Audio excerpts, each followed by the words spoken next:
मंथन किया और समुद्र मंथन में गए थे क्या निकाले, अमृत निकाले और निकला क्या विष्णु का हला।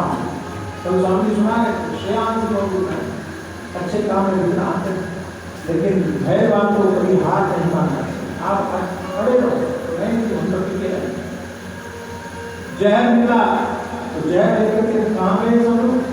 भूत भावन भगवान शंकर के पास।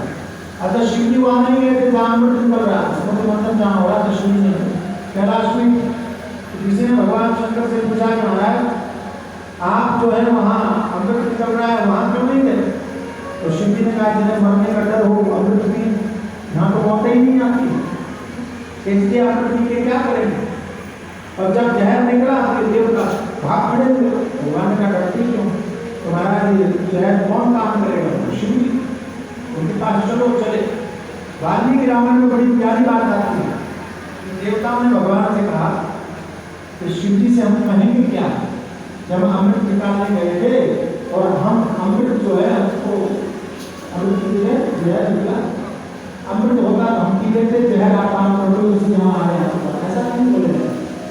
तो भगवान ने कहा भगवान योगी है, भगवान ने कहा कि हम भगवान शंकर से कहेंगे कि समुद्र मंथन कर रहे थे अमृत के लिए, कुछ निकला है तो हमने सोचा सबसे बड़े आप ही देवता हैं, आप ही को भोग लगाएंगे, इसलिए हम जहर आपके पास लेकर गए। ऐसे सब लोग गए, शिव जी से जाके प्रार्थना किया, भगवान शंकर से प्रार्थना। अब प्रार्थना करने का टाइम हमारे पास है तो आप इतने ही समझ लो।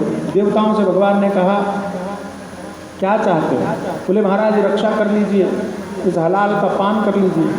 तो शिव जी ने कहा हम हलाल पान कर लेंगे, चिंता मत करो, लेकिन पहले अपनी पत्नी से पूछेंगे, धर्म पत्नी।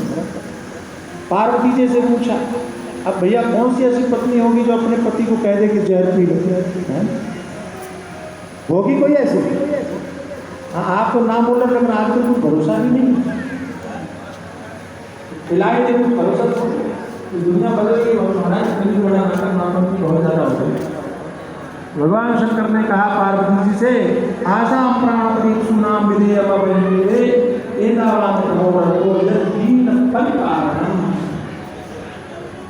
जहाँ प्राणियों की रक्षा कारण हो और वो लोग अपनी रक्षा के हमारे सभी पाए तो हमको शरणागत की रक्षा करना चाहिए। शिव जी ने बड़े विचित्र महान, तो बस दो बार भगवान के नाम का ध्यान करें शिव जी का और फिर थोड़ा सा संदेश सुनिए। आज के बाद जल्दी पूरा नहीं करेंगे, थोड़ा सा समय लगेगा। भगवान आने वाले हैं, थोड़ा